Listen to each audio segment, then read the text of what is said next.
Eh bien, salut à tous et à toutes, on se retrouve pour une nouvelle vidéo et une nouveauté sur la chaîne, puisque il s'agit de l'analyse du codex Dark Angels. Euh, alors, je tiens à préciser que c'est en toute humilité. Je n'ai pas un grand niveau en stratégie, loin de là. Je le fais par plaisir parce que j'aime bien. Voilà, j'aime bien regarder, j'aime bien. Et donc, puis je trouvais ça sympa. Et puis, vous savez que en lisant le codex, je me suis aperçu que j'avais quand même quelques petits trucs à analyser. On va pas dire que c'est une analyse très poussée, hein, mais voilà, ça vaudra ce que ça vaudra. Je prétends pas faire révolutionner la stratégie, loin de là. Juste vous donner mon humble opinion de joueur occasionnel. On va dire ça comme ça. Donc, ce codex Dark Angel, on a bien entendu le serment de l'instant qui est donné pour l'armée, donc le même que pour le codex Space Marines. Plus les impardonnés, donc si une unité Adeptus Astartes a un deuxième mot-clé de faction sur sa fiche technique, il s'agit du nom de chapitre de cette unité. Par exemple, Asmodai a les mots-clés faction Adeptus Astartes et Dark Angels, ce qui signifie qu'il est issu du chapitre des Dark Angels. Vous ne pouvez pas inclure d'unités issues de plus de un chapitre donné dans votre armée. Donc, si on joue Dark Angels, on ne joue que Dark Angels. On ne peut pas faire un consortium de Ultramarines et Dark Angels, par exemple.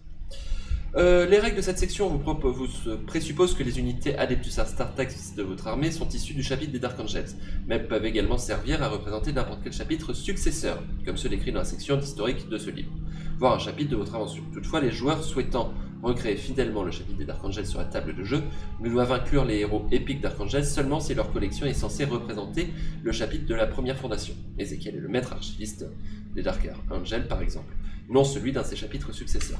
Alors d'ailleurs, juste, j'en profite pour regarder tout de suite la fiche technique de Lionel Johnson. C'est quand même très brillant.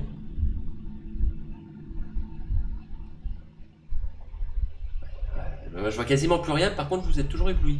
C'est fou ça. Non, attendez. Ouais, mais bon, là le problème c'est que ça sert à rien.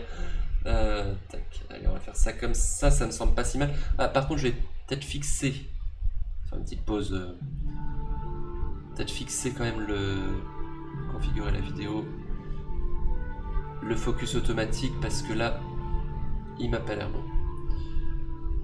Contrôle de la caméra, on va se mettre à 20. Alors, j'espère que vous voyez quand même, alors attendez, je vais regarder sur mon retour. Voir un peu ce que ça donne en plein écran. Oh mais c'est dégueulasse. Ah, c'est pixelise à mort. Ah mais au secours. Mais qu'est-ce qui se passe là? Pourquoi est-ce que ça fait ça? Alors là pour le coup c'est peut-être un manque de luminosité. Donc si je fais ça, bon, c'est plus net, j'ai l'impression. Ouais, c'est quand même bien plus net. Alors, si j'incline un peu le livre... Ah, on peut la jouer comme ça. Eh bien, on va la jouer comme ça. Donc, du coup, je disais...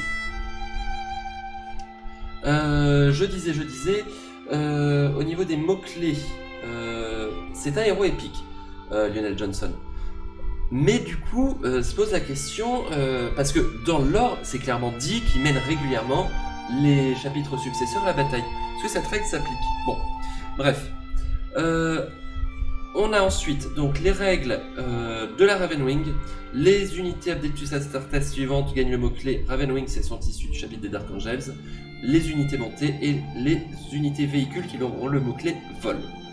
La Deathwing, les unités Adeptus Astartes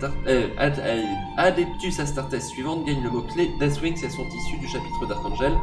Les unités Terminator, les unités de doyen Blackguard, escouade de vétérans Blackguard, escouade de vétérans Sternguard, escouade de vétérans Vanguard, réacteurs dorsaux. Les unités Land Rider Crusader, Land Raider Redeemer, Répulsor et Répulsor Executioner, et enfin les unités Dreadnought. Là aussi, je trouve que ça colle pas parfaitement avec le lore parce que, après pourquoi pas, ça change pas en soi. Alors si ça change quand même des choses, bon, on va le voir après.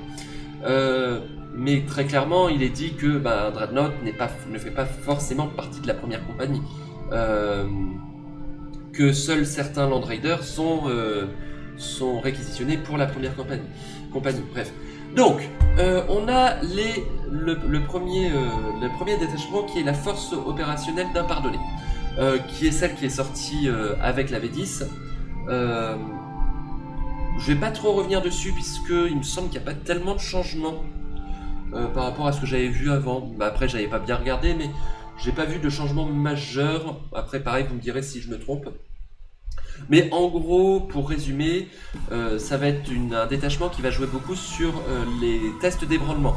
Mais pas les ennemis, les nôtres. C'est-à-dire que plus vous faites de tests d'ébranlement, plus vous êtes ébranlé, plus vous allez être fort. Notamment avec la règle âpre résolution. En fait, même ébranlé, les unités gardent un contrôle d'objectif de 1 au lieu de 0.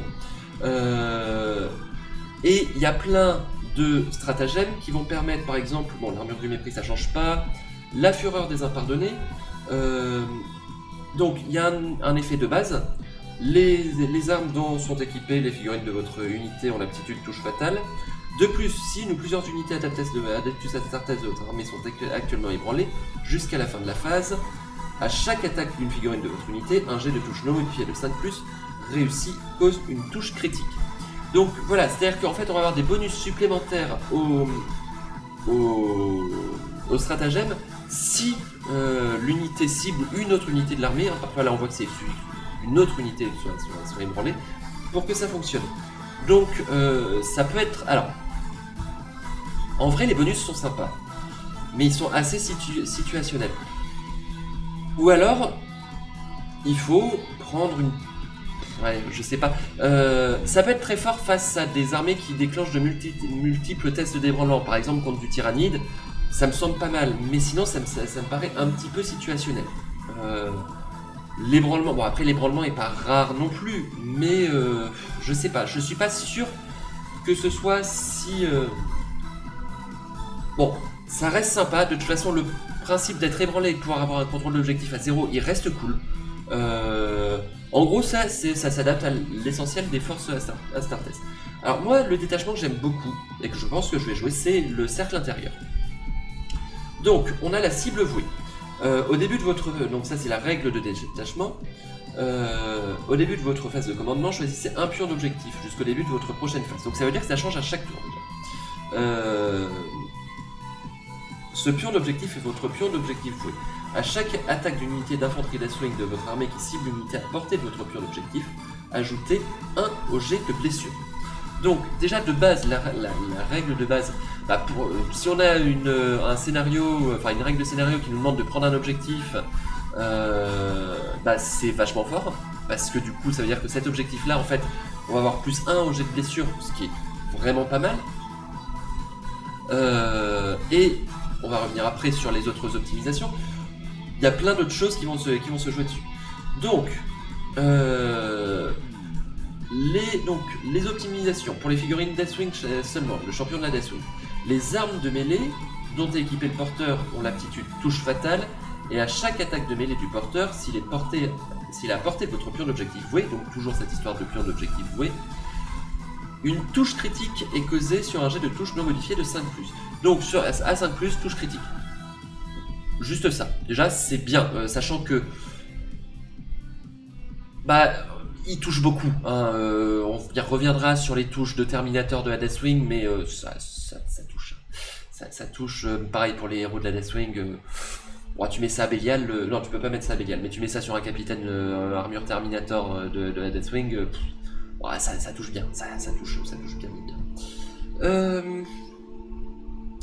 L'œil de l'invisible, donc figurine Deathwing seulement. Chaque fois que vous ciblez l'unité du porteur avec un stratagème, jetez un des 600. Champion de la Deathwing, est-ce que les optimisations, on peut les mettre par exemple sur un Dreadnought? J'ai un doute là-dessus, je ne sais plus du tout. Figurine Deathwing seulement. Chaque fois que vous ciblez l'unité du porteur avec un stratagème, jetez un des 6. En ajoutant 1 si le porteur est à portée de votre pion d'objectif. Donc on a 1 des 6 plus 1 si à portée. Sur 5+, on gagne 1 point de commandement. gratos. Ça me paraît absolument indispensable, l'œil de l'invisible. Je veux dire, c'est un tel bonus. Chaque fois que vous ciblez l'unité du porteur avec un stratagème. Donc ça veut dire qu'en fait, à chaque fois qu'on joue un stratagème sur le porteur, on peut regagner notre point de commandement. Alors, c'est pas un must-have forcément, parce qu'effectivement, t'es obligé de claquer un stratagème dessus pour potentiellement regagner ton PC, mais c'est pas mal quand même. Volonté singulière. Figurine Deathwing seulement. Chaque fois que l'unité du porteur engage ou consolide, les figurines de l'unité peuvent se déplacer de 3 pouces supplémentaires. C'est très fort. On sait que sur la V10, la mobilité, elle est essentielle. Avoir un mouvement de 3 gratuit sur la consolidation ou l'engagement de 3 pouces supplémentaires, c'est très fort. Pour faire un cordon, pour briser les lignes de vue, ça peut être vraiment game changer. Pour le coup, la volonté singulière... Et enfin, on a l'assaut Deathwing. Donc, figurine Deathwing seulement, avec l'aptitude FEP. Seulement pour ceux qui ont une FEP. L'unité du porteur peut être placée en utilisant l'aptitude frappe en profondeur à l'étape des renforts de votre première, deuxième ou troisième phase de mouvement, quelles que soient les règles de la mission. Donc, c'est-à-dire que en gros, vous mettez un chausson à une unité Deathwing qui a une frappe en profondeur, donc typiquement un Terminator, frappe en profondeur, enfin, un personnage armure Terminator, donc avec frappe en profondeur. Et bah, le chausson de ce personnage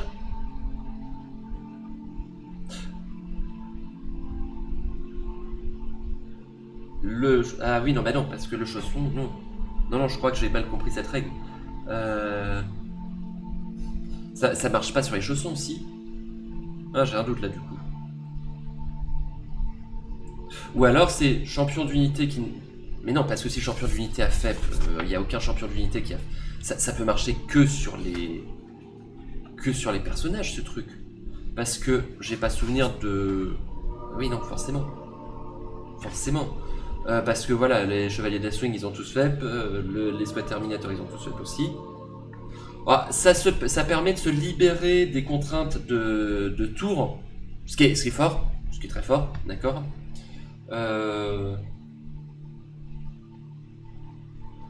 Mais est-ce que ça nécessite, parce que l'assaut Deathwing il a combien? L'assaut Deathwing il a combien déjà? L'assaut Deathwing, il a 30 points. 30 points pour ça, je suis pas sûr. Hein. Ah, je suis pas sûr.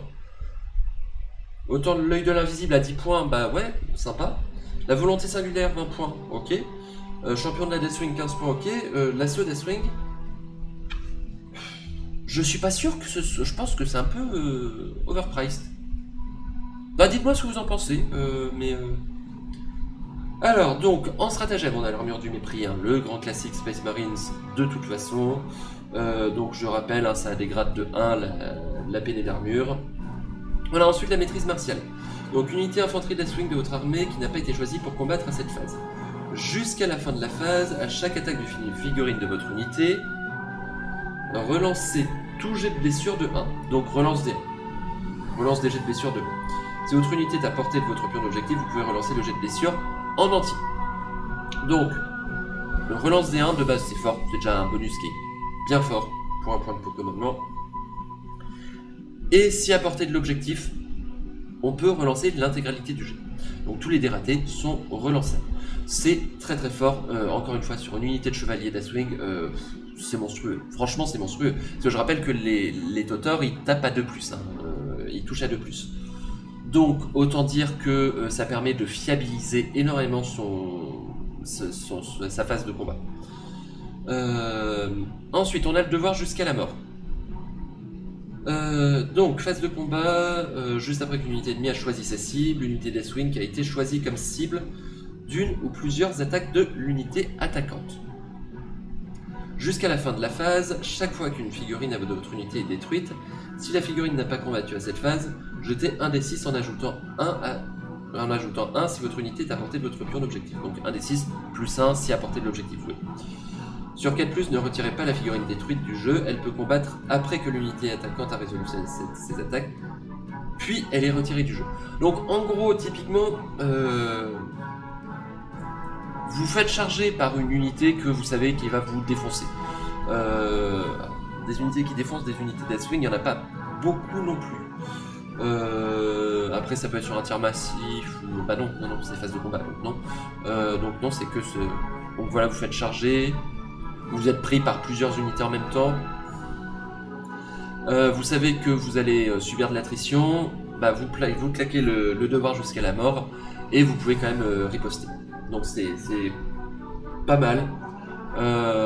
Mais vu le profil des unités Deathwing, va y avoir relativement peu de situations où ça va être indispensable. Alors, le téléportarium relique. Donc une unité Deathwing de votre armée arrivée en utilisant l'aptitude FEP à cette phase. Votre unité peut être placée n'importe où sur le champ de bataille à plus de 3 pouces à l'horizontale des figurines ennemies.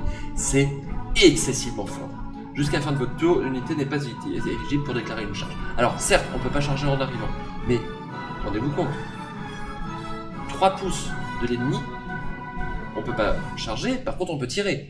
3 pouces de l'ennemi, on arrive en plein milieu des lignes ennemies. Vous mettez une unité de chevalier, Terminator ou un Dreadnought. Vous mettez un Dreadnought à côté de troupes tôt par exemple. Là c'est terminé, hein, leur arrière-ligne s'effondre complètement. C'est très très fort. Un point de commandement.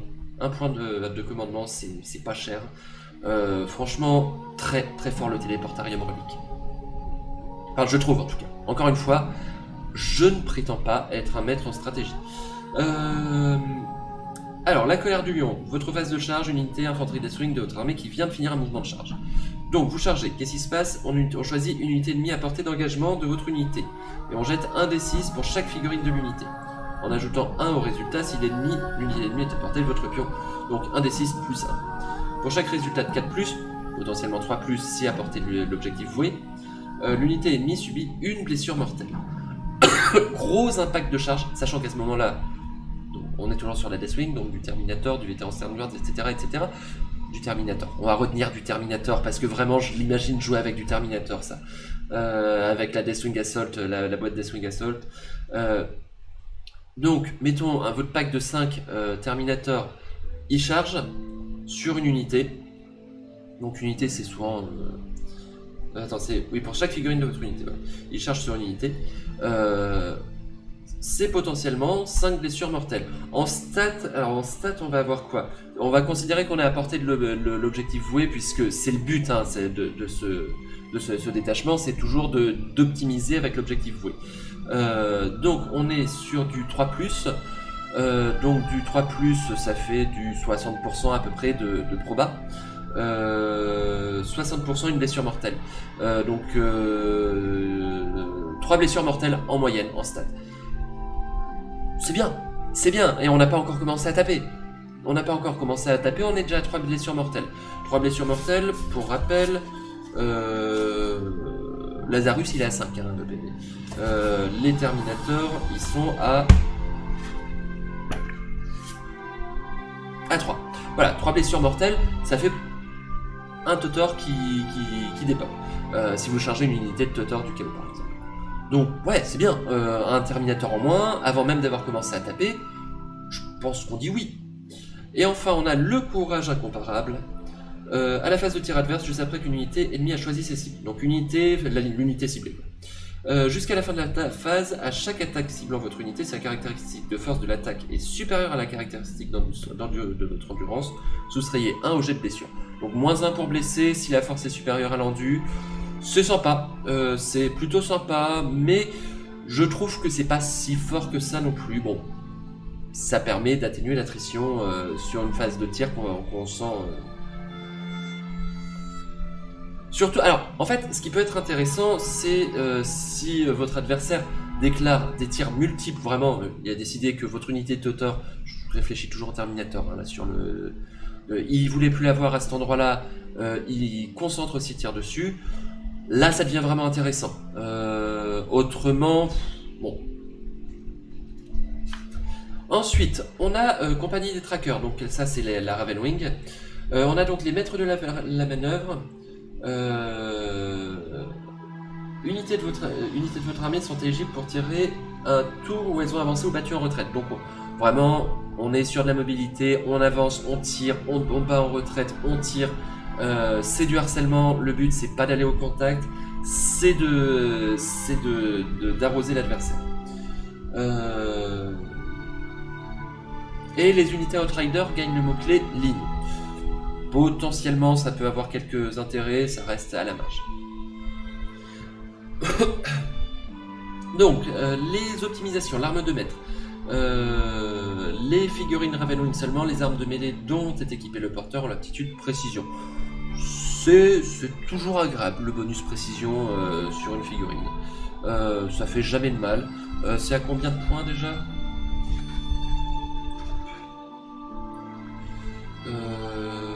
Arme de maître 10 points. Ça coûte pas très cher. Voilà, s'il nous reste 10 points à claquer sur un perso, c'est toujours sympa. Mais c'est pas must-have pour moi. Enfin, encore une fois, pour moi. Figurine Ravenwing seulement, l'unité. Donc ça c'est le stratège monté. L'unité du porteur est éligible pour déclarer une charge à un tour où elle a avancé ou battu en retraite. Donc, si je résume, cette figurine pourra tirer et charger à un tour où elle a avancé ou battu en retraite. Encore une fois, pourquoi pas? C'est sympa, non, c'est mignon. C'est quand même mignon. Ça vaut combien ça? 15 c'est stratège monté. 30. Là, c'est cher. C'est cher. Bon, c'est sympa. Ça reste sympa. C'est vrai que bon, c'est quand même un jolie possibilité. Le maître de la manœuvre. Les figurines Ravenwing seulement. Si l'unité du porteur commence la bataille en réserve stratégique, sa valeur en points ne compte pas dans la limite de points combinés pour les unités de votre armée en réserve stratégique. Et pour les besoins de placement de cette unité sur le champ de bataille, considérez le numéro du round de bataille en cours comme supérieur à 1 à ce qu'il est en réalité. Alors attendez, je résume. Donc si l'unité commence en réserve stratégique, ça compte pas pour la limite de points combinés pour les unités de votre armée en réserve stratégique. Donc en gros elle est gratos à mettre sur la table. Si cette unité est en réserve stratégique, c'est gratos. En fait c'est gratos de la mettre sur la vague de renfort. Donc potentiellement ça vous fait une unité de plus qui arrive en renfort, c'est chouette, c'est assez chouette. Alors je vois pas trop l'impact du numéro de round de bataille. Là tu voyez c'est vraiment mon manque de connaissances en strat qui fait que je l'ai pas, parce que je vois pas trop l'intérêt, je vois pas à quel moment ça va jouer. Il y a sûrement des règles spéciales sur lesquelles ça joue, mais ça doit valoir 15-20 points je pense.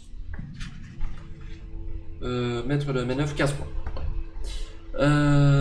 Et enfin le chasseur éclaireur, figurine Ravenwing seulement, les figurines de l'unité ont l'aptitude éclaireur 9, c'est très sympa, c'est joli, ouais, je crois que c'est du 20 points que j'avais vu. Hop. 20 points, c'est ça, c'est très sympathique. On a ensuite la piste du chasseur. Donc, les stratagèmes Ravenwings. Donc, à la phase de commandement, une unité montée Ravenwing de votre armée qui est à portée d'un pion objectif que vous contrôlez. Ce pion d'objectif reste sous votre contrôle même si vous n'avez aucune figurine à portée de lui, jusqu'à ce que votre adversaire le contrôle au début ou à la fin de n'importe quel tour. Donc, en gros, ça fait un stické objectif, même plus qu'un stické objectif. Qui est à portée d'un pion d'objectif que vous contrôlez. C'est ce que votre adversaire... Non, c'est un stické objectif. C'est un stratagème stické objectif pur jus pour un point de commandement. C'est sympa. C'est sympa, notamment, c'est vrai que Ravenwing, si on a une armée à thème Ravenwing, on est dans la mobilité, par exemple les objets de fond de cours, on va pas forcément laisser une unité coller dessus toute la partie. Donc ça permet de sécuriser pour un point de commandement ses objectifs et d'aller faire ce que la Ravenwing fait de mieux, c'est-à-dire harceler l'adversaire. L'armure du mépris, on connaît. La frappe de serre. L'unité montée Ravenwing de votre armée, donc à la phase de tir ou de combat, qui n'a pas été choisie pour tirer ou combattre à cette phase. Jusqu'à la fin de la phase, à chaque attaque d'une unité... Attends, pardon, excusez-moi. Je vais y arriver. Jusqu'à la fin de la phase, à chaque attaque d'une figurine de votre unité qui cible une unité infanterie, personnage ou montée personnage, ajoutez 1 au jet de blessure. Donc typiquement sur un scénario assassinat, claquer ça, la frappe de serre pour aller striker un perso ennemi, c'est sympa. Plus 1 au jet de blessure, c'est chouette. C'est chouette.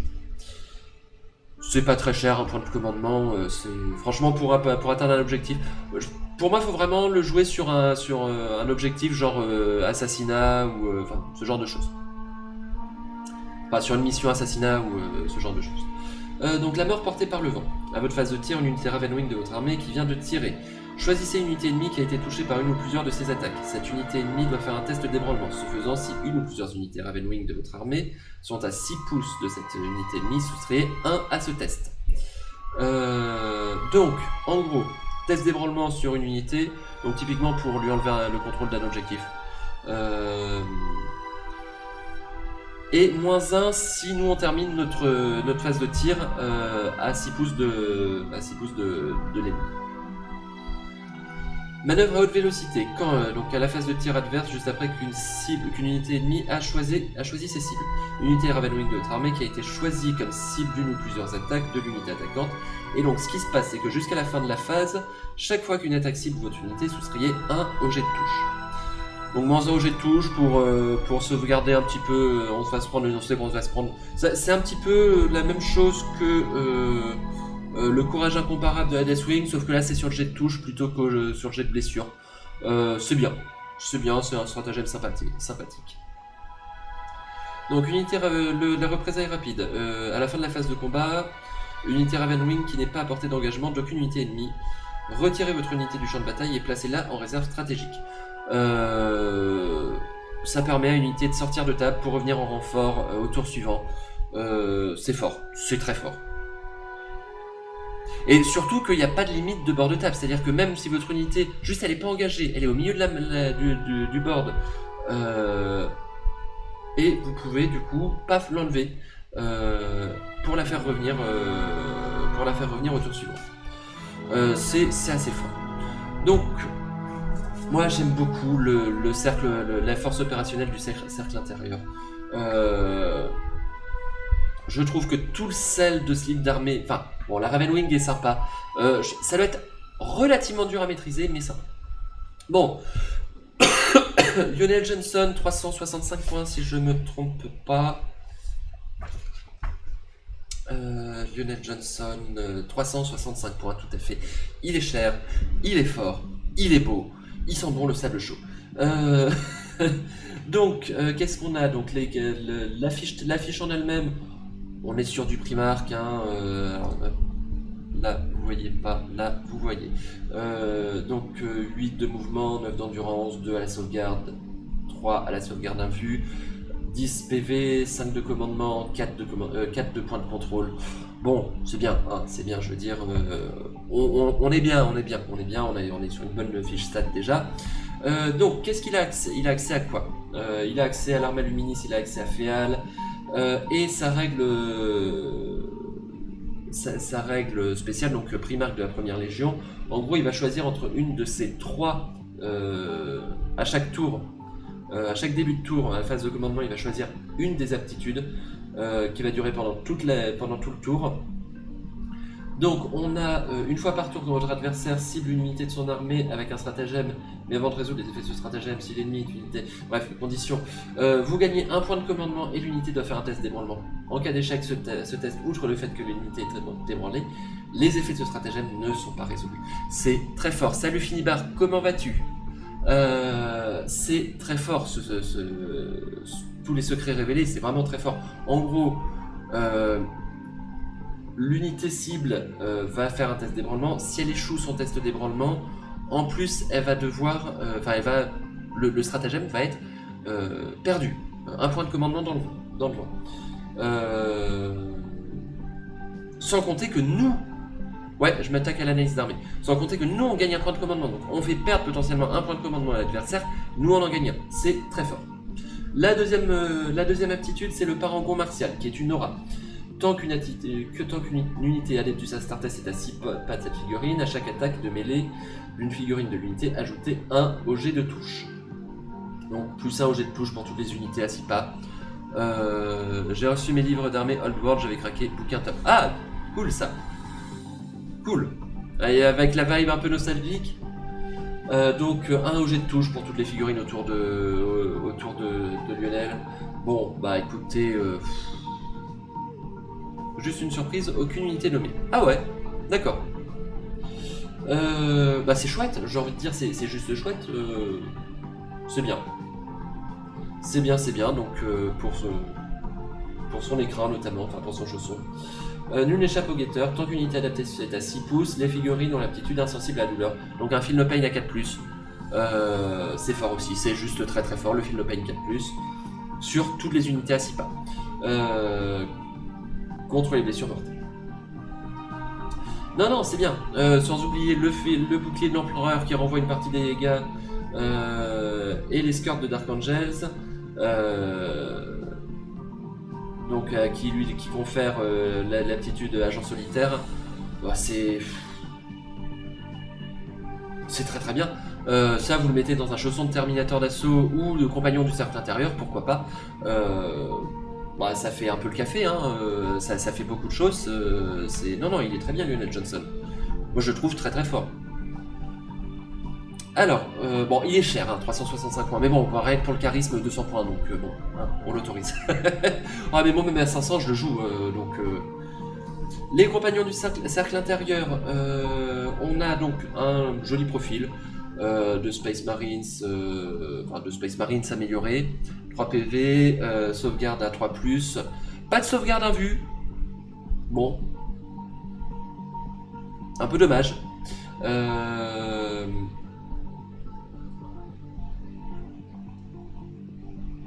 Alors, tac. Donc, ils sont équipés de pistolets bolteurs lourds. Ils ont les espadons de calibre, donc on peut faire un saut en frappe pour du dégât individuel sur un gros, sur un personnage plutôt, parce qu'avec une PA de -1, on va rarement s'attaquer à un véhicule avec ça. Et le balayage plus pour de l'infanterie légère. On a surtout l'aptitude Brasero du jugement, donc qui fait que tant qu'on a qu'un personnage qui mène cette unité, donc typiquement Lionel Johnson, enfin typiquement, on n'est pas obligé, hein, on peut très bien mettre un capitaine, on peut très bien mettre un lieutenant, chaque attaque qui cible cette unité, -1 sur le jet de touche. Donc, c'est très très bien. Et aussi on a la règle hostilité envers les indignes, à chaque attaque d'un personnage contre une unité personnage, on fait 1 au jet de touche. Donc vraiment, ça va être un chausson pour une unité pour un personnage qui va être un tueur sympa mais très corps à corps. Très corps à corps, oui. Et ça va être vraiment un chausson en fait pour un personnage qu'on va cibler comme un assassin. C'est vrai que sur un personnage qui va être un tueur de perso, ça va être un très bon chausson parce que du coup, il y aura -1 au jet de touche, +1 au jet de touche. Enfin, -1 au jet de touche dont on est ciblé, pour lesquels on est la cible, et +1 au jet de touche quand c'est nous qui frappons. Donc c'est sympa, hein, c'est vachement sympa. Les espadons de Caliban, bon, c'est 4 attaques, force 6, PA-1, bon. On aurait aimé du PA-2. Voilà, je le dis. Et ça, c'est pour combien de points? Bon, PA-2, ça aurait été très fort. En vrai, PA-2, ça aurait été un peu broken. Ça, c'est pour du... Compagnon du cercle intérieur, si vous en prenez 305. Et 210 pour 6 personnages.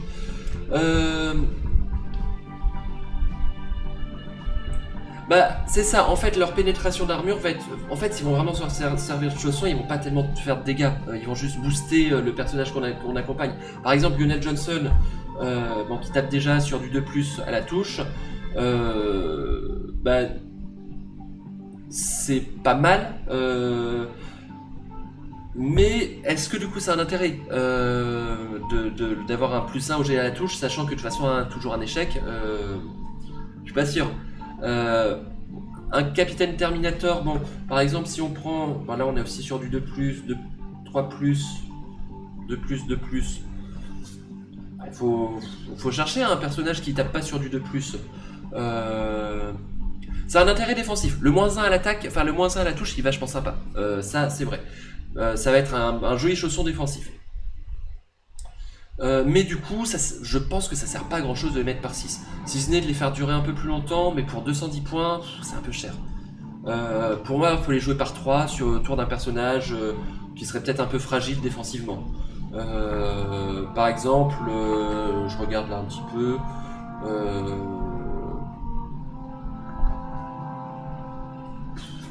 Des personnages un peu fragiles défensivement. Si, bah voilà, on a Lazarus qui a 5 PV.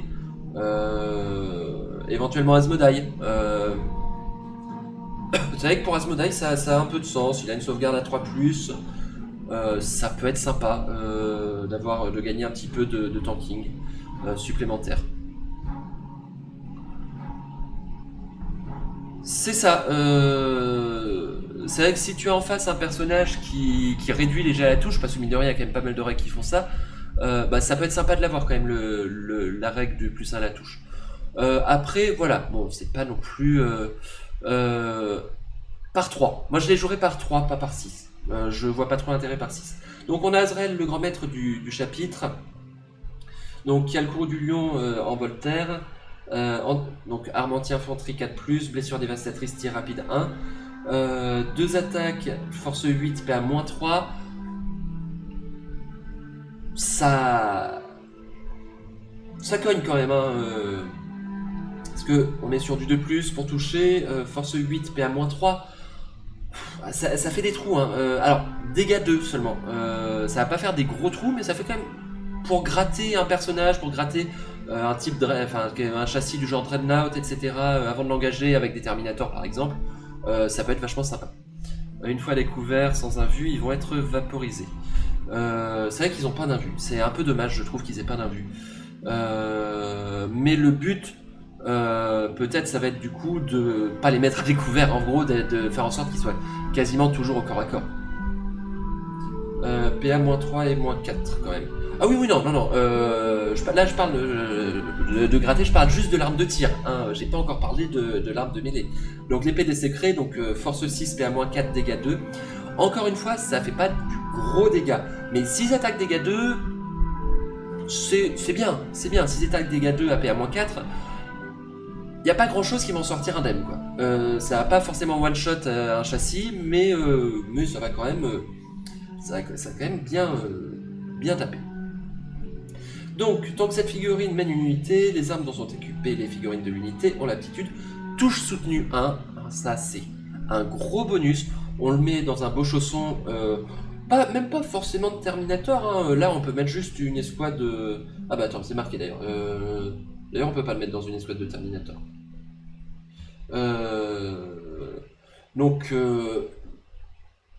ouais, une escouade une escouade de vétérans Blade Guard par exemple. C'est sympa ça, une escouade de Blade Guard pour donner parce que les Blade Guard de mémoire ils tankent bien. Hein. Je l'ai plus en tête, mais je crois que ça tank bien sur le papier. Donc au début de votre phase de commandement, si cette figurine est sur le champ de bataille, vous gagnez un PC. On a quand même des combos pour gagner des PC entre le lion qui a... le fait que nous on gagne un PC, s'il claque son aptitude, tous les secrets révélés, si on joue en... alors attendez, c'est où ça? Tac. La volonté... Non, c'est pas la volonté singulière. C'était quoi déjà le truc pour regagner un PC?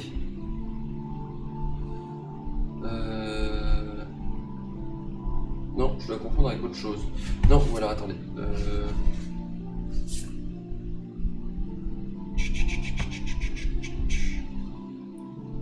Ah, je ne l'ai plus. Il y a un autre truc qui donne mes...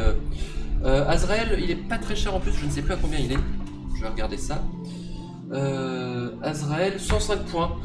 C'est pas donné non plus, mais effectivement, c'est pas excessivement cher. Et il cogne bien, il a un bon impact. Franchement, c'est une bonne figurine. Et il a le Homme du Lion qui donne un 4+ de sauvegarde invulnérable à l'unité du porteur. Donc typiquement, Azrael, on le met au milieu des compagnons du cercle intérieur. C'est chouette. Un PC par tour, C'est vrai que 100 points PC par tour, c'est vraiment pas cher. Et c'est vrai que bah, du coup, on le met avec les champions, enfin les compagnons du cercle intérieur, ça leur donne la sauvegarde invulnérable qui leur manque. Bah, c'est un beau chausson du coup, hein, c'est sympa. Donc, les vétérans, enfin les compagnons profitent de la save invue à 4+. Azrael profite du -1 à la touche, du +1 à la touche. C'est un très beau combo, je trouve. Et en plus, c'est pas fini quand même. À n'importe quelle phase, le porteur peut convoquer un guetteur des ténèbres. Et à ce moment-là, jusqu'à la fin de la phase, les figurines de l'unité du porteur ont l'aptitude, c'est une fois par bataille, oui, ont l'aptitude insensible à la douleur 4+, donc Feel No Pain à 4+. Ça, c'est le petit bonus, la petite cerise sur le gâteau qui fait que bah, Azrael, c'est notre pote, on l'aime bien au village. Asmodai, alors, indépendamment de ce que je vais dire en termes de stratégie, je n'aime pas ce perso. C'est un psychopathe, putain. Donc, Asmodai, le chapelain assermenté des Dark Angels. Donc, un peu moins tanky que les persos qu'on a vus jusqu'ici. On a 4 PV, sauvegarde à 3+, sauvegarde invue à 4+. Il est pas là pour tanker. Voilà, très clairement. Donc, s'il est pas là pour tanker, il est là pour pouvoir regarder un petit peu le profil de ses armes. Excusez-moi, je suis un peu le nez qui coule, je vais peut-être faire une petite pause pour aller me moucher. Donc il a un pistolet bolter lourd, une attaque, force 4, PA-1, dégâts 1. C'est le PV de la honte, c'est-à-dire que vous voulez humilier votre adversaire, vous tentez le tir de pistolet d'Asmodai pour voir si vous le terminez, ça sert à rien. Ça sert vraiment à rien. Salut, merci Comics Lab pour le raid, merci beaucoup. Merci beaucoup et bienvenue à tes viewers, bienvenue à tous. Donc, qu'est-ce qui porte le petit... T'es pas fan de quoi? De Asmodai? Donc il a le Crozius Arcanum. Hello there. Je ne vois pas où le placer. Ah, du perso. On va en discuter. Je vais finir l'analyse et puis on va en discuter justement de ça. Donc, il a le Crozius Arcanum et une arme énergétique qui peut utiliser en frappe donc pour 2 de dégâts ou utiliser en balayage pour 1 de dégâts. Et donc, on a de la CC2+, force 6, PA-2. Ça cogne un petit peu quand même, mais pas plus qu'un autre. Donc, c'est-à-dire que c'est pas sur ses armes en fait qui va faire la diff. Il cogne un peu, mais c'est pas exceptionnel. Par contre, ce qui va faire la diff, potentiellement, ce qui est censé faire la diff, on va dire. Donc c'est que il a Parangon de haine. Tant que cette figurine mène une unité, à chaque attaque de mêlée d'une figurine de l'unité, vous pouvez relancer le jet de touche. Donc relance des jets de touche sur une escouade qui tape un peu, genre une escouade d'intercesseurs d'assaut. Typiquement, moi je le verrais bien au milieu d'intercesseurs d'assaut. C'est sympa. C'est sympa. La relance des touches sur les intercesseurs d'assaut, ça fait le café quand même. Investigateur redouté, c'est la deuxième règle spéciale. Donc au début de la phase de combat, chaque unité personnage ennemi à 6 pas de cette figurine doit faire un test de débrûlement soustrayant 1 à ce test. Donc là encore, ça peut bien comboter avec l'autre règle d'ébranlement qu'on avait vu sur les Terminators. Non, c'était sur les Terminators. C'était l'œil de l'invisible tout à l'heure pour gagner un PC. Tac. Ébranlement. Non, c'est avec la Ravenwing. Ouais, c'est ça, c'est la mort portée par le vent. Donc ça peut se comboter avec ça. Après, bref. Et chaque fois que sa figurine détruit une figurine personnage ennemi avec une attaque de mêlée, je gagne un PC. Donc là encore, on a quand même un combo qui se met en place, une dynamique qui se met en place sur les gains de PC. Là aussi, Asmodai en chasseur de personnages, pourquoi pas, on a une PA qui va faire mal à la plupart des persos adverses. Avec -2, il y a quand même beaucoup de persos qui vont pas kiffer un -2 en PA.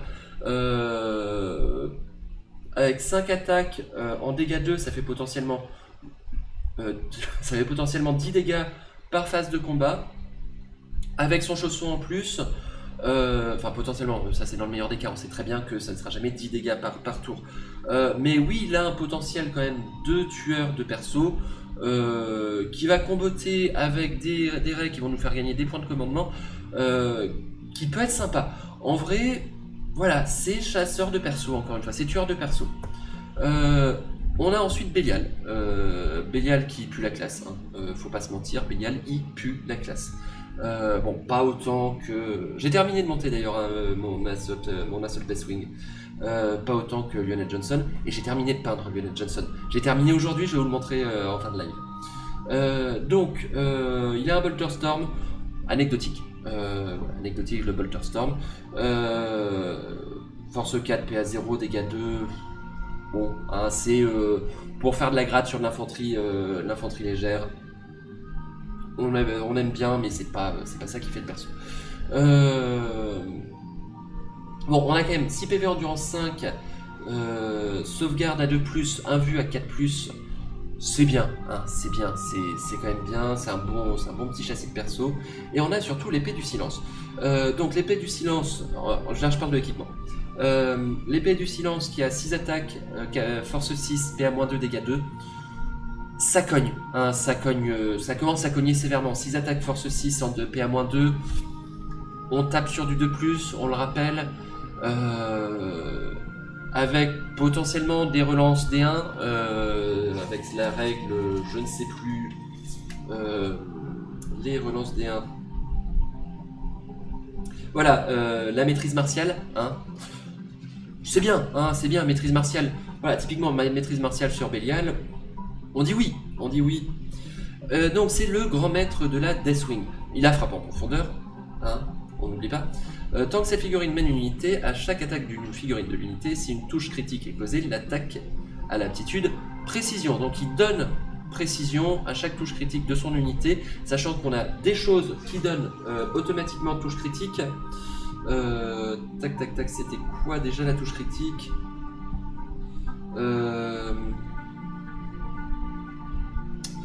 Je ne sais plus. Je ne l'ai plus.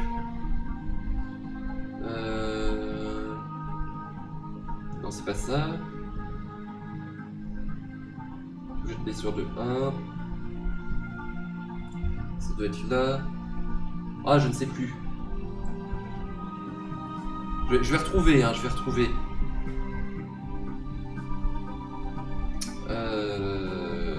Tac, j'avais un jeu de blessure. Non, ça devait être sur autre chose alors que je dois confondre avec autre chose, c'est pas grave.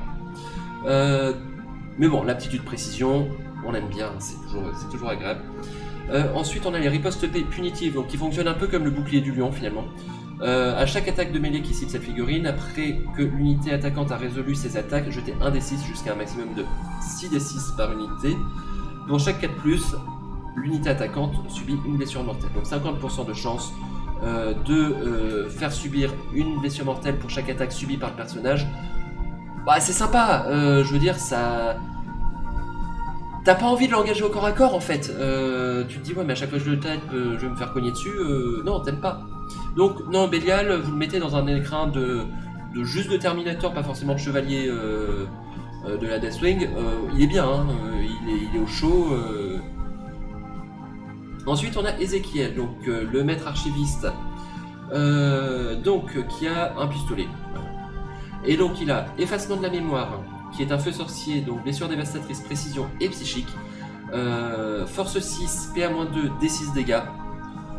Ça peut faire mal à un châssis. Là on est sur D6 dégâts. Ça peut commencer à taper sur la cible bien blindée. Enfin en tout cas de la cible avec beaucoup de PV. Peut-être pas bien blindée mais avec beaucoup de PV. Et on a l'effacement de mémoire anti-personnage 4+.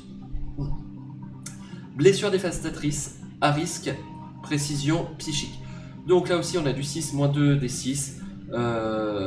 C'est bien, c'est très très bien. Hein. Pour aller taper du perso, ton esprit est à moi. Et donc il est armé du fléau des traîtres. Bon, très clairement, Le but c'est pas d'aller le faire taper, hein. C'est pas d'aller le faire taper au corps à corps. On a 4 attaques, force 6, PA-2, 1 des 3 dégâts. Ça peut faire des dégâts quand même. Bon, après, il a 4 PV, hein. Faut pas espérer non plus... Lui, vous le mettez au fond. Dans une escouade d'intercesseurs classiques ou de vétérans Sternguard, pourquoi pas. Donc, il a sa coiffe psychique. Tant qu'il mène une unité, les figurines de l'unité ont insensible à la douleur. 4+, contre les attaques psychiques. C'est situationnel. C'est pas ça qui va faire... on a oublié d'ailleurs de regarder les coups pour Asmodai et Azrael. Donc Asmodai il est à 65 points. Pour moi c'est balance. Il vaut pas plus, mais il vaut pas moins non plus. Et Belial on est à 85 points. Franchement il est pas si cher, hein. Vu l'impact que peut avoir le perso, il est pas si cher. Et pour Ezekiel, on est sur du 70 points. Moi je chante donc entre Asmodai et Belial. Et oui, il a la graine de la peur, donc à votre phase de tir, vous pouvez choisir une unité ennemie à 18 pouces de cette figurine. L'unité d'ennemi doit faire un test d'ébranlement. Bon, ça fait un petit test d'ébranlement à une unité, c'est pas oufissime. Il est sympa, mais il est pas... En plus, il est moche. J'aime pas la fille. Ça fait partie de ce qui n'a pas été encore refait et ça se sent. Il a le livre de rédemption, donc tant que cette figurine mène une unité, ajoutez 1 à la caractéristique d'attaque des armes de mêlée dont sont équipées les figurines de l'unité. Étant donné qu'on n'a pas forcément envie d'aller le faire taper au corps à corps, il est pas solide. En fait, c'est un peu le problème, c'est que ces sorts, ils sont une portée de 12, donc faut quand même le bouger, faut quand même le mettre dans un chausson qui tient. Mais t'as pas envie, il a pas un profil qui engage à aller le faire taper au corps à corps. Il a 4 PV quand même, ça part vite 4 PV. Ou alors faut le mettre dans un chausson vachement solide. Bref, je suis pas fan du perso. Ouais non, il est pas dingue. Faut vraiment être fan du perso pour le jouer. Alors ensuite on a Samael. Hop. Alors je regarde juste le coup en point, j'ai pas les coups en point en tête. Hein. Samael, on est à 135 points. 135 points, je rappelle, c'est plus que Azrael. Bon, après, il est monté sur une motojet. Donc, on peut l'attacher à une escouade d'Outrider ou des chevaliers noirs, donc des Outriders améliorés. Il est armé d'un pistolet bolter, tout ce qu'il y a de plus classique. D'un canon à plasma de mètre. Là, ça commence à parler des 3 attaques, force 8, PA-3, dégâts 2. Avec déflagration, hein, ça peut vaporiser une unité en un tour, ça. Le canon plasma de mètre, il peut vaporiser des troupes, hein. Ça, il n'y a pas de souci. Si c'est... Ouais, même PA-3, ça vaporise bien quand même, hein. Bolter Storm jumelé, donc 2 attaques, force 4, pas de pénétration d'armure, dégâts 1. Ah, c'est pour du dégât de gratte si jamais le canon en plasma, si jamais il y a des restes, quoi. S'il y a des petits morceaux qui restent sur les murs... il y a le Bolter Storm, je vais y arriver, pour nettoyer. Et il est armé de l'épée du corbeau, donc touche soutenue. Voilà, il a tir rapide 2 quand même, tir rapide jumelé, bon, c'est sympa. Il a l'épée du corbeau qui a touche soutenue 2, ça c'est bien, ça c'est très très bien. 6 attaques, force 6, PA-3, dégâts 2. C'est bien, ça c'est bien. Non, là on est sur quelque chose quand même de très quali. L'épée du corbeau elle cogne. L'épée du corbeau, vraiment, vous n'avez pas envie d'être en face quand ça arrive. Il est très rapide, un mouvement de 12. Mouvement de 12, sauvegarde 3+. Un peu léger sur la sauvegarde de base. Il compense par une sauvegarde imbue à 4+, et 7 PV. Et 2 points de contrôle. Ça aussi c'est plutôt sympa les 2 points de contrôle. Donc c'est le grand maître de Ravenwing. Tant que cette figurine mène une unité, l'unité est éligible pour tirer et déclarer une charge à un tour où elle a avancé. Donc si on reprend les règles de la Ravenwings, on se rappelle que... Je reprends ça. Les fiches techniques, voilà. De base, elles peuvent tirer lorsqu'elles ont avancé ou battu en retraite. Donc là, vous rajoutez que... en plus de cette règle de base, vous pouvez déclarer une charge. Vous pouvez déclarer une charge en plus de tirer. Et il y avait aussi, mais ouais, donc du coup, en gros, ça donne automatiquement la manœuvre. Non, c'est pas ça.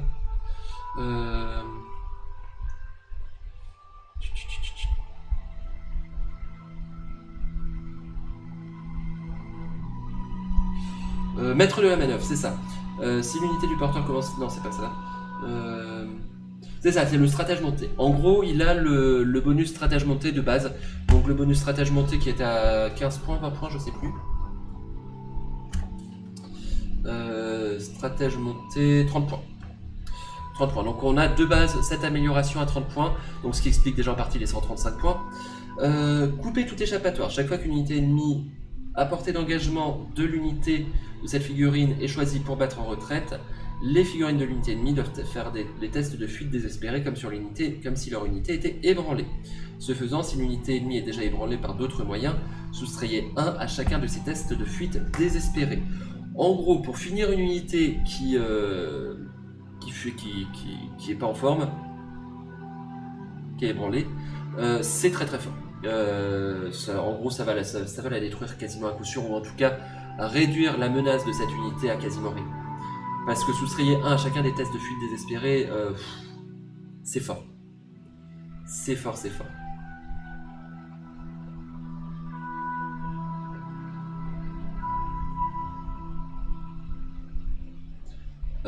Donc ouais, pour une unité qui va en retraite, tu veux pas battre en retraite face à Samael, quoi. Ça va pas être top. Donc tout ça pour 135 points, j'ai l'impression que c'est plutôt balance. Ensuite on a Lazarus, pistolet Voltaire, on s'en fout. Et il est armé, donc capitaine de la 5ème compagnie, je crois, Lazarus. Donc il est armé du fil de l'hostilité, qui est une arme de mêlée 6 attaques, force 6, PA-3, dégâts 2. C'est exactement le même profil que l'épée du corbeau, d'ailleurs c'est le même type d'arme, hein, je crois que ça s'appelle les épées d'Éden. Donc on est sur quelque chose qui cogne quand même, hein, ça cogne bien. Donc il a endurance 4, c'est un peu léger, 5 PV, sauvegarde à 3+. Lui typiquement il pourrait bénéficier il pourrait bien bénéficier des compagnons du cercle intérieur. Parce que il est un peu léger sur son châssis et pourtant il est vraiment fait pour taper au corps à corps. Lazarus qui est à combien de points? Lazarus 70 points. Donc on est sur la même chose qu'Ezekiel. Donc Lazarus, anti-psycheur plus 2, on rappelle un fil de l'hostilité. Lazarus, les psycheurs, il aime pas ça, c'est de la saloperie. Donc volonté intraitable, tant que cette figurine mène une unité, chaque fois qu'une figurine de l'unité est détruite par une attaque de mêlée, si la figurine n'a pas combattu à cette phase, jetez un des 6 sur 4 pistes, ne récupérez pas du jeu. Ça nous donne la règle qu'on avait vue de le devoir jusqu'à la mort pour les Terminators, enfin pour le cercle intérieur. Donc lui, il a auto-inclus il a ce stratagème auto-inclus pour l'unité qui l'accompagne. C'est sympa. C'est sympa, donc ouais, ça peut clairement bénéficier. Ça va donner beaucoup de survivabilité à son chausson. Non, ça va pas donner de la survivabilité, je te raconte n'importe quoi là par contre. Là, je raconte n'importe quoi. Excusez-moi. Ça va donner du punch à son chausson. Donc, Homme du bouclier spirituel. Cette figurine a l'aptitude insensible à la douleur 3+, contre les attaques psychiques et les blessures mortelles. Ça lui donne quand même une grosse survivabilité, c'est-à-dire que contre toutes les attaques psychiques, bon, il n'y en a pas 50 000 non plus, hein, c'est pas... mais les blessures mortelles, il y en a quand même quelques sources de blessures mortelles. Un Feel No Pain à 3+, on dit jamais non. Hein, donc pour 70 points, il est pas oufissime, mais il donne l'arrêt quand même volonté intraitable qui est toujours sympa. Il cogne quand même relativement fort. Il est correct. Bon, on part ensuite sur les troupes. Là, on commence donc bien par les classiques Escouade Terminator de la Deathwing. Donc, on peut soit leur mettre un point tronçonneur qui fait un garantie véhicule à 3+, ce qui est bien. Soit les gantelets énergétiques, 3 attaques force 8, PA-2, dégâts 2. C'est bien aussi, hein. Oh, ils sont bien les Terminators. Ils sont bien. En plus, ils tapent sur du 2+. Hein. Non, pardon, ils tapent sur du 3+, les gantelets énergétiques. Et 4+, pour le point tronçonneur. Alors ça, c'est... le petit souci du point tronçonneur, c'est que c'est sur du 4+. Hein. Par contre, on a une sauvegarde à 2+. La sauvegarde à 2+. Et une sauvegarde vulnérable, bien sûr, à 4+. 3 PV par tête de pipe. Non, on est bien, Ensuite, on peut les mettre par tranche de 5, soit le canon d'assaut, soit le lance-missile cyclone, soit le lance-flamme lourd, soit le canon à plasma. On a bien entendu les Bolter Storm. Donc Bolter Storm qui nous permettent en gros de cibler l'infanterie légère, les armes de dégâts de corps à corps, on va partir sur quelque chose de plus blindé. Ils ont les balises de téléportation. Au début de la bataille, donc on place la balise pour cette unité. Bon, on connaît la règle de balise, hein, je vais pas la refaire. Et on a l'unité Deathwing. Donc à chaque attaque d'une figurine de cette unité, vous pouvez ignorer certains ou tous les modificateurs aux caractéristiques de capacité de tir ou de capacité de combat et ou au jet de touche. Donc, je répète, à chaque attaque d'une figurine, vous pouvez ignorer certains ou tous les modificateurs aux caractéristiques de cette capacité. C'est-à-dire que si on a des malus pour une raison ou pour une autre, que la cible... ou au jet de touche, oui, donc cible au couvert, ça marche. Hein. Chaque attaque de figurine de cette unité qui cible votre cible de serment... Alors attends. De plus, à chaque attaque d'une figurine de cette unité qui cible votre cible de serment de l'instant, ajoutez 1 au jet de touche, donc +1 à la cible du serment de l'instant. C'est bien, c'est très très bien. Je veux dire, la règle Deathwing, elle est très très forte. On peut supprimer tous les modificateurs qui nous plaisent pas. Bah c'est, je veux dire, que demande le peuple. Donc ils peuvent faire aussi appel à un guetteur des ténèbres pour un film de pain à 4+, contre les blessures mortelles, une fois par bataille. C'est bien. Non, les squads Terminator de la Deathwing, c'est cher. 205 points pour les 5 quand même, c'est cher, oui. Est-ce que ça les vaut? Franchement, je pense que oui. 205 points, ça va être dur à tomber, ça a quand même une force présence sur la table. Bon, ça bouge pas très vite, mais bah, ça frappe en profondeur. Frappe en profondeur. En plus, couplé avec le stratagème du téléportarium relique, on pop à 3 pouces d'unité ennemie, on reste campé, on tient toute la game sur notre objectif. On peut mettre en objectif voué si besoin est. Bah. Voilà, je veux dire, que demande le peuple Non, c'est très très fort. Et on a donc la version supérieure, hein, les chevaliers de la Deathwing, qui eux. Donc soit arme énergétique. Enfin, pardon, soit arme lourde des impardonnés, soit la masse d'absolution. On rappelle qu'ils sont à 4 PV, hein, les chevaliers. Donc les Terminators, ils sont à 3, les chevaliers, ils sont à 4. Donc 4. Sauvegarde à 2+, sauvegarde invulnérable à 4+. Eux aussi, pour les descendre, va falloir se lever de bonne heure. Donc, leurs armes, on a de l'arme lourde des impardonnés, 5 attaques, force 6, mais à moins de dégâts 2. Ils sont 5. Donc, c'est-à-dire que par tour, on a 5 x 5 attaques. On a 25 attaques de force 6, PA moins 2. Est-ce que j'ai besoin de rajouter quelque chose? Je crois pas. Donc voilà, on est très très bien là-dessus, je veux dire. C'est assez fantastique.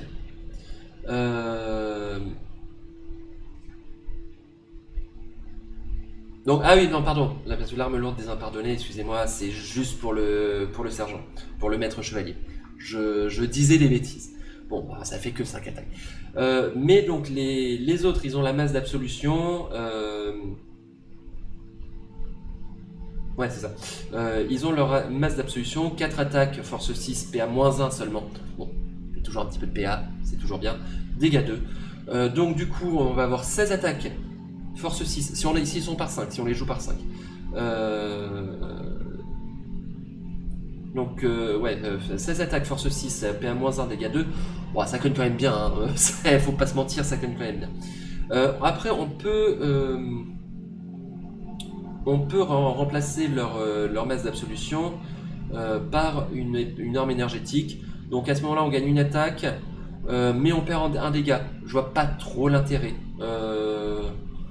Parce que... ouais, bon, on gagne 4 attaques sur l'unité en début de jeu, mais on perd 4 points de dégâts aussi. Donc en gros, ce qu'on gagne ça se vaut. Franchement, ça se vaut. Parce que sur le reste, CC2+, force 6... ah si, pardon, j'avais pas vu, on a la PA-2 quand même à l'arme énergétique qui est sympa. Donc à voir, on tape un peu plus fort ou on tape un peu plus souvent. L'arme énergétique est peut-être un meilleur choix. Mais je trouve que leurs masses sont vraiment sympas. Moi je les ai montées les masses. Donc la balise de téléportation, on connaît. Le cercle intérieur. À chaque attaque qui cible une figurine de cette unité, soustrayez 1 à la caractéristique de dégâts. Attends, pardon. On peut tomber à 0 sur une attaque? S'il vous plaît, là j'ai un doute sur les règles. On peut tomber à 0 sur une attaque? C'est-à-dire que, en gros, toutes les attaques qui font 1 de dégâts, s'en foutent. C'est la caractéristique de dégâts, hein, caractéristique de dégâts. Ça, pour les tomber, aïe, il faut se lever tôt, hein. On a le guetteur des ténèbres, le film No Pain à 4+, contre les blessures mortelles, une fois par blessure, par partie. Non, les chevaliers... franchement, déjà, vous mettez le stratagème Téléportarium Relique sur les squads de Terminator de la Deathwing, déjà on est bien. Hein, pour les déloger, il va falloir se lever de bonheur. Vous mettez le même stratagème sur les chevaliers de la Deathwing, avec la soustraction au 1 de dégâts.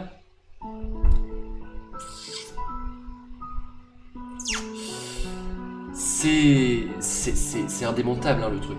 Bon, ils sont pas tant là que ça pour taper eux. Eux ils vont tanker, hein. ils vont absorber, ils vont se visser le cul sur l'objectif et ils vont pas bouger de la partie. Je sais pas ce qu'il faut leur envoyer pour les buter. Je pense que sur une armée qui manque un petit peu d'attrition, c'est une horreur à gérer. Donc ensuite on a l'escouade d'état-major de la Ravenwing. Donc très rapide, hein, 4 PV, sauvegarde à 3+, sauvegarde invulnérable à 5+, 2 points de contrôle, on apprécie. C'est un petit châssis normal, enfin sympathique on va dire.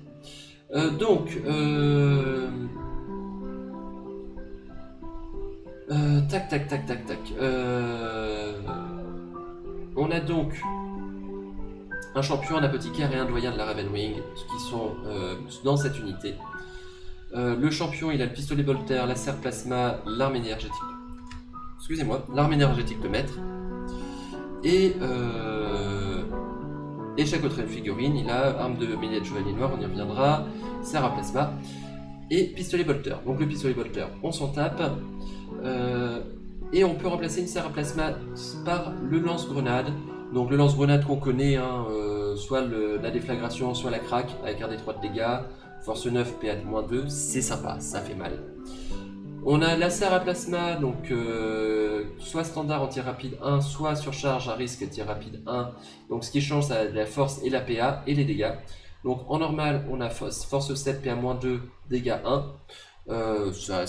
Ça a quand même une bonne rentabilité. Par contre, en surcharge, on a donc la force 8. Force 8, il n'y a pas grand chose qui tient quand même, hein. Force 8, ça fait mal. PA-3, force 8, PA-3. Dégâts 2. Et 2 attaques, bien sûr, hein. Donc ça fait mal. Et les armes des mêlées de chevalier noir, 3 attaques de force 5, PA-2, dégâts 1. C'est pas anecdotique, mais c'est pas là pour être au corps à corps. Encore une fois, la Ravenwings, son but ça va être d'harceler à distance, hein. Tous les stratagèmes sont faits pour. Donc on a le Nartessium de l'apothicaire. On a la bannière Astartes. Et on a l'honneur ou la mort. Donc ça fait un jet d'avance et de charge pour cette unité. Juste, on a oublié de regarder les chevaliers de la Deathwing. Ils sont à combien de points déjà? Chevaliers de la Deathwing. Ils sont à 290 les 5. 300 points les 5. Ils sont chers quand même.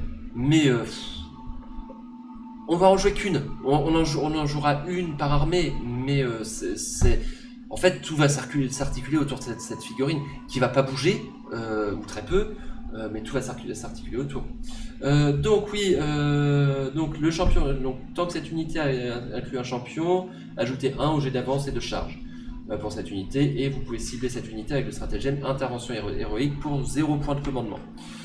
Voilà, c'est sympa, c'est très sympa. Et donc les chevaliers de l'escouade d'état-major de la Ravenwing 185. Qu'est-ce que je pense de cette unité? Honnêtement, pas grand-chose. Elle est pas mauvaise, mais pour 185 points, ça va donner un noyau un peu plus solide à votre Ravenwing qui pourra tenir un peu mieux sur du corps à corps. Mais encore une fois, la Ravenwing elle est pas là pour être au corps à corps, donc je sais pas trop ce que j'en pense.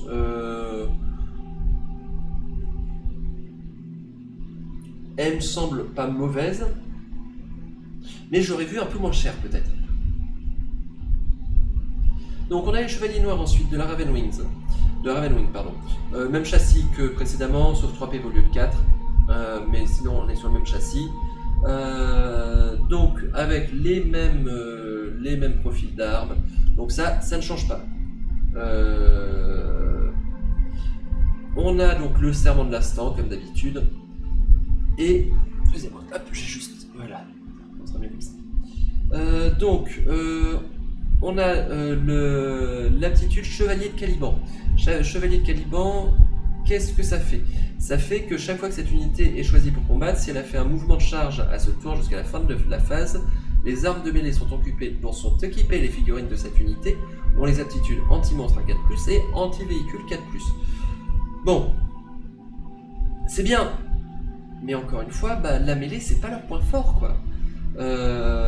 Bon, le bonus anti-monstre ou anti-véhicule à 4+, il est sympa, mais avec une force 5, bon la PA elle est à -2 quand même. Mais on a que 1 de dégâts, 3 attaques, donc mettons ils sont 5, ouais c'est ça, oui ils sont 5. Oui ils sont 3, ouais 3 ou 6, allez, on va dire à 6. 3 x 6, on a 18 attaques, force 5, PA -2, pour du dégât 1, c'est pas énorme, on va gratter, hein, je dis pas on va gratter les monstres, mais je trouve pas ça ouf. Après peut-être que je comprends pas l'unité, hein, c'est possible aussi. Mais donc les chevaliers noirs de la Ravenwing, 115 points, 6 figurines 230. En plus ils sont pas gratuits, bon ils sont pas excessivement chers non plus, mais 115 points. Bon, on va dire que c'est un peu des Outriders améliorés, mais les Outriders sont pas si forts que ça, donc du coup c'est pas si fort amélioré. Alors on a ensuite le Dark Shroud de la Ravenwing, qui lui a une attitude assez sympathique. On va y revenir. Donc on a canon d'assaut force, donc le canon d'assaut, 6 attaques force 6, ça clean les infanteries, peut protéger. Et on a le bolt lourd, 3 attaques force 5 PA-1, dégâts 2, ça clean l'infanterie lourde. Là voilà, ça clean bien l'infanterie lourde en face, enfin ça fait mal à l'infanterie lourde en face en tout cas. On a les armes de corps à corps, bon là hein, on s'en fout. Là pour le coup vraiment faut pas y aller au corps à corps parce que 4 attaques force 4 PAD 0 dégâts 1, à moins d'être englué contre une unité de cultiste, je vois pas trop comment il arrive à faire du dégât là-dessus. Mais de toute façon il est pas tellement là pour faire du dégât, bon un petit peu avec ses canons d'assaut son canon d'assaut quand même. Donc il a la destruction néfaste des 3, bon ça voilà, c'est un véhicule, et il a l'icône de l'ancienne Caliban. L'icône de l'ancienne Caliban, qu'est-ce que ça fait? Tant qu'une unité Adeptus Astartes est à 6 pas de cette figurine, les figurines de l'unité ont l'attitude discrétion, et à chaque attaque de tir qui cible l'unité, cette dernière a le bénéfice du couvert contre l'attaque. Donc en gros, vous faites accompagner une unité qui est peut-être un peu fragile sur le terrain découvert, le temps qu'elle charge, voilà, vous avez une unité canon glace qui est pas très solide, mais qui va faire mal. Une unité d'intercesseur d'assaut, pourquoi pas. Vous lui mettez un Archron de la Ravenwing, ça va la survivabiliser. C'est sympa, mais pour... Bon, ça a 10 PV aussi. Ça a 10 PV. Sauvegarde à 3+, sauvegarde à vue à 4, à 5+. C'est pas ultra tanky non plus, mais bon, ça va tenir un peu. Dark Shroud, 120 points. Mais pour 120 points, ça fait cher le couvert, quoi. Je trouve que pour 120 points, ça fait cher le couvert. Franchement, vaut peut-être mieux dans ce cas-là prendre une unité de Hellblaster qui va tirer de loin et faire du dégât. Parce que le couvert, oui, bon, il est sympa, c'est sympa comme règle. C'est marrant. C'est marrant comme règle, mais est-ce que c'est efficace? Franchement, je suis pas sûr.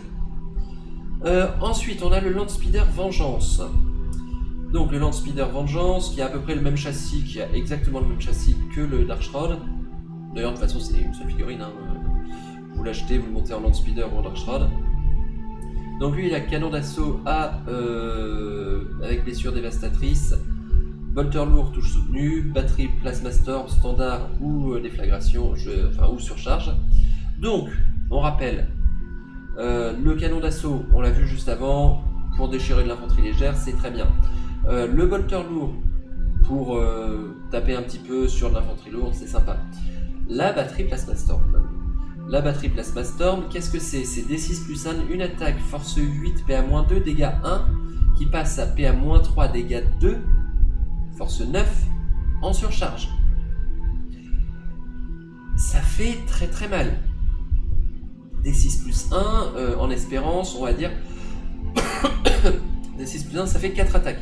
4 attaques, force 9, PA-3, dégâts 2. Ouais, ça vaporise, ça peut vaporiser un Dreadnought ou un perso sans problème. Donc non, c'est bien. Bon, les armes de corps à corps, on s'en fout. Et lui, il a la règle spéciale Tempête de Vengeance.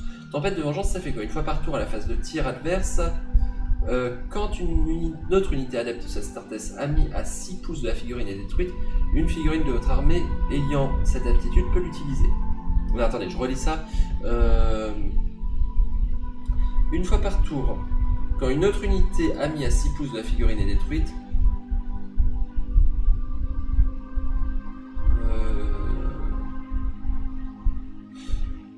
alors attends, quelle aptitude? La phase de tir adverse, quand une autre unité adaptée à Astartes ennemie à 6 pouces est détruite. Une figurine de votre armée ayant cette aptitude peut l'utiliser. Ah, peut utiliser l'aptitude Tempête de Vengeance, d'accord. En ce cas, après que l'unité attaquante a résolu ses attaques, cette figurine peut tirer comme si c'était votre phase de tir. Donc en gros, ça vous donne une phase de tir sur une unité gratuite. C'est mignon, franchement c'est mignon. Là, on est pour moi sur quelque chose de quand même un peu plus utilitaire, enfin un peu plus utile que pour le Dark Shroud. C'est donc le Landspeeder Vengeance, 150 points, il est quand même relativement cher, mais why not? Franchement, why not? C'est bien, c'est pertinent comme boost, je trouve. On a ensuite le Dark Talon de la Ravenwings.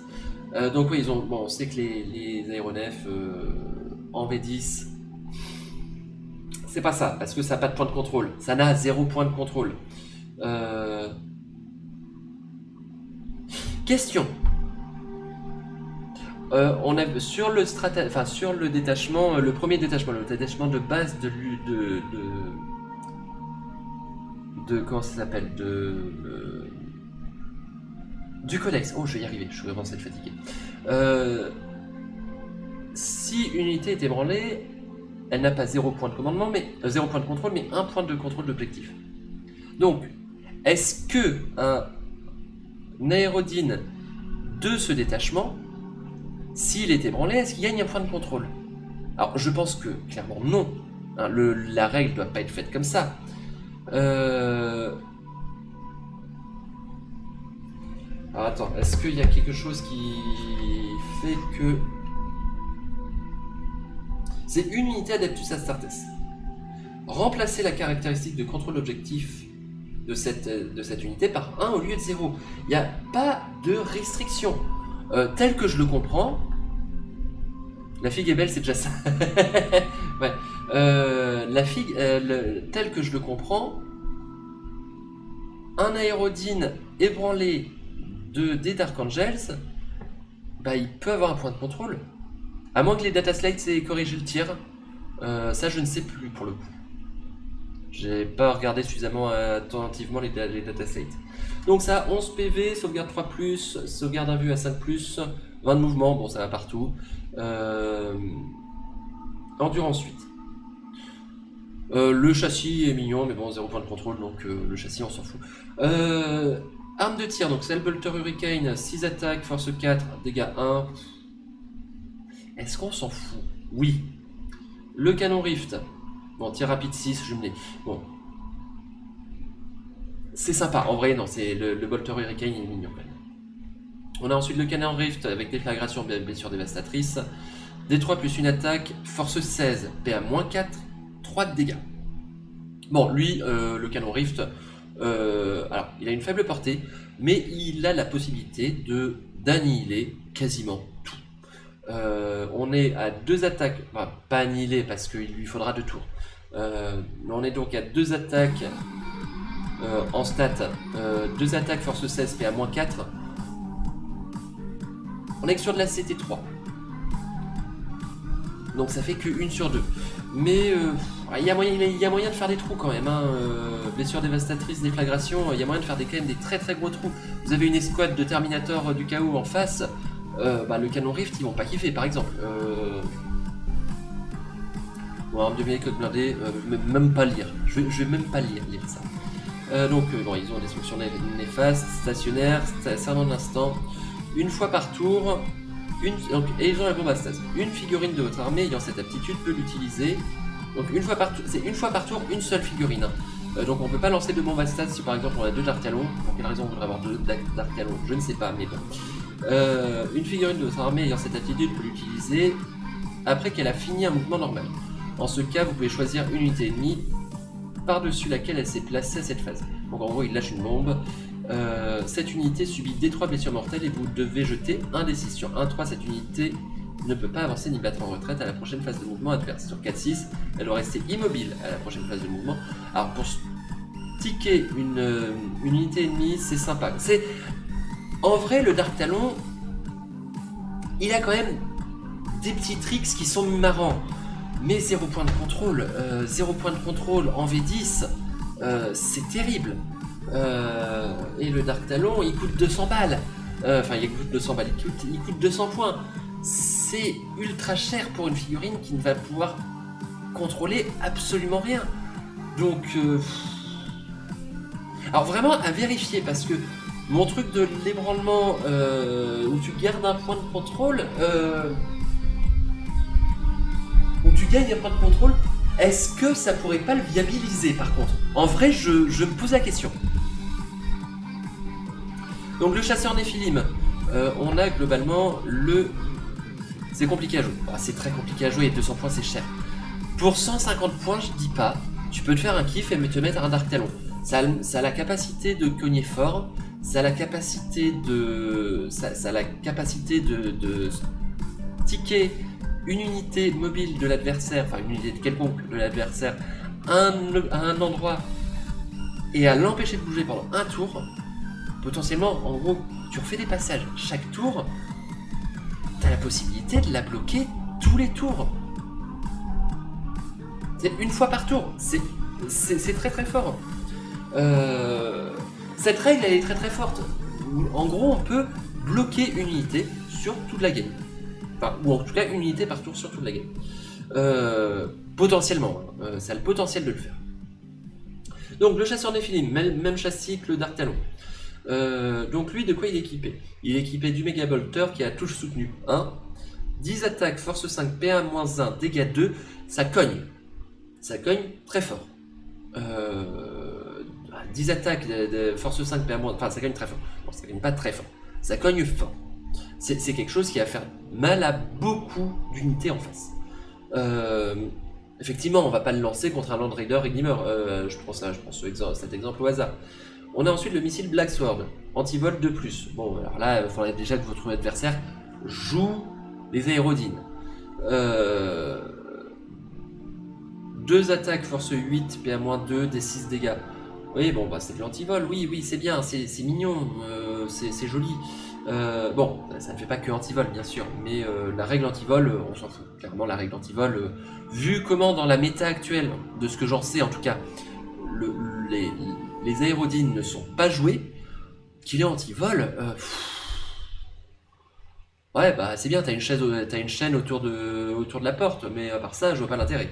Bon, après, le profil de l'arme en lui-même reste plutôt sympathique.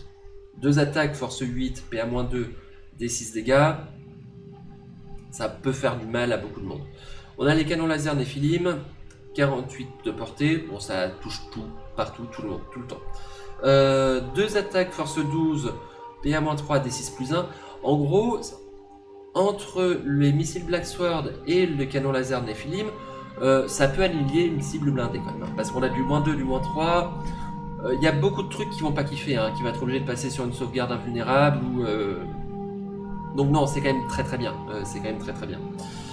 Et Bolter long jumelé qui a aussi de la PA et dégâts 2, 3 attaques force 2, enfin dégâts 2, force 5. En gros, le chasseur Nephilim, c'est vrai que si vous avez une cible ennemie un peu blindée avec pas mal de PV, bon c'est D6, hein, D6 c'est aléatoire parce que c'est vrai que sur les dégâts vous faites 1, bah il n'est pas rentabilisé le truc, hein. Mais bon, sur une espérance de 3, on va dire que ça reste sympa. Mais il faut toujours compter dessus quand même avec le facteur Malmo. Mais encore une fois, 0 point de contrôle. On n'a qu'un truc qui ne contrôle pas les objectifs. Donc, pourquoi s'en servir? Manœuvre vive comme l'éclair. Encore une fois, bah dans ce cas, autant prendre une unité d'Hellblaster. Ou pas un exécutionneur, mais je sais plus le nom. Manœuvre vive comme l'éclair. À chaque attaque de tir qui cible cette figurine, soustrayez 1 au jet de touche. Si l'attaque a été faite par une figurine qui a le mot-clé vol, soustrayez 1 au jet de blessure également. Bon, bah, ouais. Oui, c'est bien, ça donne un peu de survivabilité. Mais en fait, je vois pas dans quelle liste c'est viable ce genre de truc. Pour combien de points déjà ce truc? Le chasseur des Philippes, 185 points, c'est cher.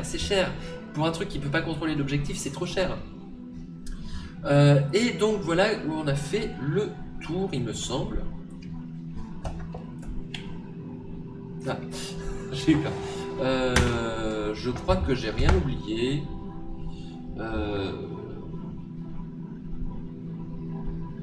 Ouais, non, on est bon, on a fait le tour. Hein. Qu'est-ce que je pense de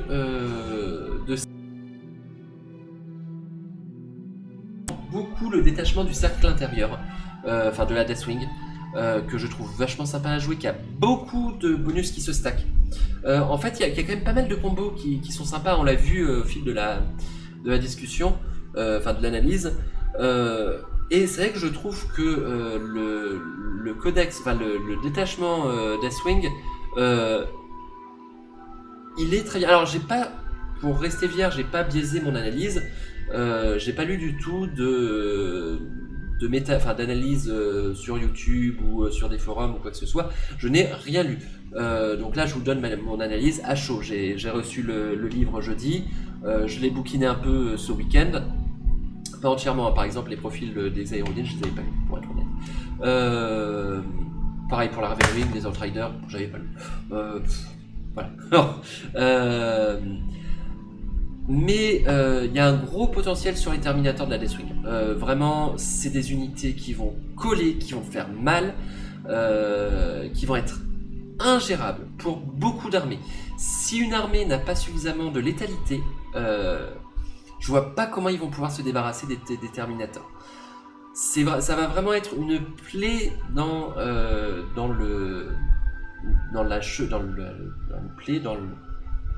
une plaie pour beaucoup de joueurs, pour beaucoup de...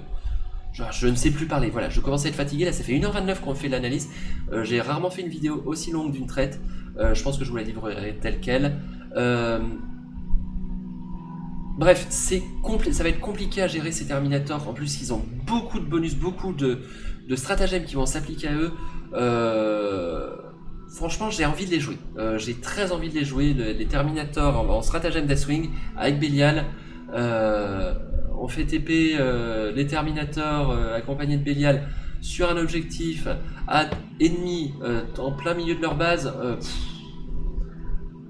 Ça rend fou, franchement ça rend fou. Il va y avoir beaucoup d'armées qui vont être incapables ou à moins de se préparer spécifiquement pour lutter contre ça. En fait je pense que c'est là la grande force, c'est à dire que les chevaliers sont magnifiques. En plus d'être une horreur à gérer de base, on va pouvoir trouver, bien sûr, dans quasiment chaque codex, on va pouvoir trouver des trucs qui se disant si je fais ça, je peux gérer ces Terminators. Mais ok, mais du coup tu vas enlever des forces sur d'autres aspects du jeu. Donc du coup tu vas perdre en mobilité, éventuellement tu vas perdre en autre chose. Forcément si tu veux les gérer, tu vas être obligé de prélever sur un autre aspect de ta liste d'armées. Donc du coup ça va quand même être une plaie, parce que oui tu vas avoir les Terminators, mais les Terminators ça va pas être non plus 100% de l'armée. Tu vas être je les vois bien accompagnés éventuellement d'intercesseurs d'assaut avec jetpack, pourquoi pas. Je pense que c'est un beau combo. Les intercesseurs d'assaut jetpack couplés aux Terminators, les intercesseurs vont donner de la létalité là où les Terminators manquent peut-être un poil. Bon, ils cognent quand même, hein, faut pas déconner, c'est pas non plus, ils tapent.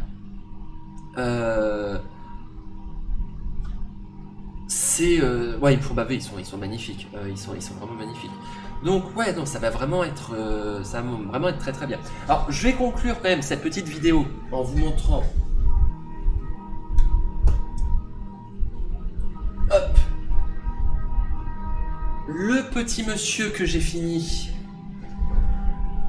Petit monsieur, déjà rien que dans ma main on voit qu'il est pas petit, hein. Que j'ai fini aujourd'hui. Donc voici Lionel Johnson qui va mener vaillamment mes troupes au combat. En vrai, je suis assez content du boulot que j'ai fait dessus. Je le trouve beau. Vraiment, je suis content. 2-3 trucs que je reprendrai peut-être, notamment la bannière qui flotte au vent de celui qui gâte les ténèbres. Peut-être poser un peu de neige sur les touffes ici. mais ouais, non, et puis une figurine, vraiment un plaisir à peindre. Je me suis pas ennuyé une seule seconde sur cette fille. Donc ouais, vraiment très très sympa. Bref, du coup, on va s'arrêter là pour cette vidéo d'analyse du codex Dark Angels.